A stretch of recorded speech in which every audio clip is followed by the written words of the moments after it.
JP এন্টারটেনমেন্টে welcome জানিয়ে শুরু করছি আবারও নতুন একটা ব্লগ। আজকে হলো সোমবার আর এখন প্রায় 9:30 বাজে। অনেক দিন ব্লগ করা হয়নি, তো অনেক দিন বাদে আবারও একটা ব্লগ নিয়ে আসলাম। এখন 9:30 প্রায় বেজে গেছে।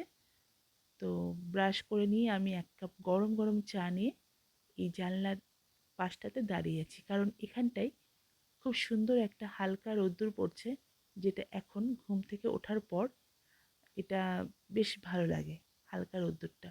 তো সেই কারণে আমি এখানে দাঁড়িয়ে আমার সকালের চাটা শেষ করছিলাম। আর সোনা বিছানাটা পুরোটা জুড়ে নিয়ে শুয়ে আছে। তো ওইখানে আমি বিছানায় বসতে পারছি না, কারণ একটা হাত পা ছুড়লেই আমার চাটা পড়ে যাবে। তো ফিরে এলাম অনেকক্ষণ পর, অনেকটা টাইম পর ফিরে এলাম। তো সোনা টিভি দেখছিল, ওকে বললাম যে আজকে টিফিনে কি খাবি? তো বললো, মা আমি স্যান্ডউইচ খাবো। যেহেতু কালকে ছিল সানডে, তাই চিকেন হয়েছিল। তো সেই চিকেন দিয়েই ওকে আমি স্যান্ডউইচ বানিয়ে দিয়েছি। আর এটা একটা ভীষণই ভালো একটা হ্যাবিট হয়েছে স্কুলে ভর্তি হওয়ার পর, যে কোনো কিছু খাওয়ার আগেই ও হাত ধুই, যে কোনো কিছু খাওয়ার আগে। আর ওকে আমি আগে বলে বলে এটা করাতে হতো, কিন্তু এখন ও নিজে থেকে এই কাজটা করে। দেখো, এটা টেস্ট করে বলবে, মা দারুণ খেতে হয়েছে। আর সত্যি ওকে দেওয়ার পর আমি নিজেও খেয়েছি, খুব সুন্দর হয়েছে। আমি বাড়িতে এটা ফার্স্ট টাইম বানিয়েছি, ইউটিউব দেখে নয় বা কারোর রেসিপি দেখে নয়। আমি এটা নিজের মতোই বানানোর চেষ্টা করেছিলাম।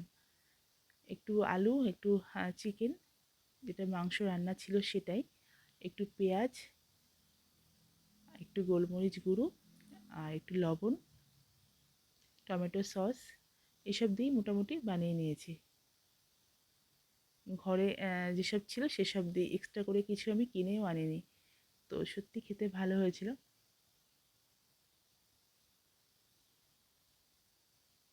এখন প্রায় 10:30 মতো বেজে গেছে। আমি রান্না শুরু করে দিয়েছি। এখানে হচ্ছে কাটা মাছ, আর এই কড়াইতে আছে 3 পিস, ভাজা হয়ে গেছে 3 পিস। আজকে রান্না হবে কাটা মাছের ঝোল। আর এখানে একটু পটকা আছে। এটা হচ্ছে পটল কুচোনো, আলু কুচোনো, আর এটা কুমড়ো কাটা আছে। তো আলু পটল যে কুচোনো আছে ওটা আমি, মাছের একটু পটকা ছিল সেটা ভাজা করব আলু পটল দিয়ে, আর একটু পেঁয়াজ লঙ্কা দিয়ে। এই যে ভাজাটা হচ্ছে। আর হবে কুমড়ো ভাজা আর ডাল। কালকের মাংস করেছিলাম আর ডাল করেছিলাম, তো ডালটা কালকের করা আছে। এই হচ্ছে আজকের রান্না। মাছের তেল, এটা পটকাটা আমি বেগুন দিয়ে করি, কিন্তু বেগুনটা ছিল না তাই পটল দিয়ে করেছি। এই যে মাছের ঝোল হয়ে গেছে। হালকা একটু ঝোল রেখেছি, কারণ আমার একেবারে শুকনো মানে মাছ, শুকনো মাছ যেটা আর কি, কষা মাছ, ওটা খাওয়ার ঠিক ইচ্ছে করে না। তো একটু ঝোল ভালো লাগে। তো এই যে মাছের পটকাটা ভাজাটা, কুমড়ো ভাজা, আর এই যে মাছের ঝোল, ঢাকা দিয়ে রেখেছিলাম, খুব গরম ছিল, ঠান্ডা হয়ে গেছে এখন।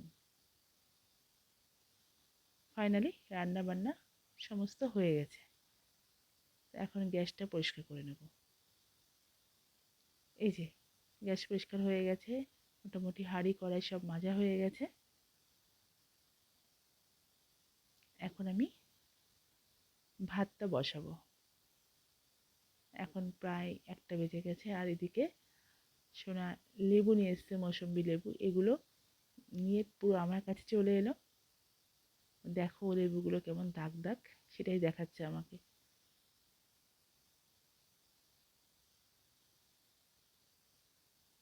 লেবুগুলোর সাইজগুলো বড়, কিন্তু একটু দাগ দাগ ছিল, সেটাই ওর পছন্দ হয়নি। বলছে, মা লেবুগুলো তো দাগ দাগ, এগুলো কি পচা হবে? হ্যাঁ, না এগুলো পচা হবে না, উপরে খোসাটা ওই রকম, তুই গিয়ে রান্নাঘরে ফ্রিজের উপরে যে ঝুড়িটা আছে, ফলের ঝুড়ি, সেটাতে রেখে আয়। এখন মোটামুটি সমস্ত কাজই হয়ে গেছে, আর ভাতও নামিয়ে দিয়েছি, ভাতও হয়ে গেছে। এবার যাব সোনাকে স্নান করাতে, আর আমি নিজেও স্নানটা করে নেব। কারণ সোনা অনেক দিন থেকে বলছিল যে, মা মেলায় চলো, মেলায় চলো, সামনে কাছাকাছি একটা মেলা হচ্ছে।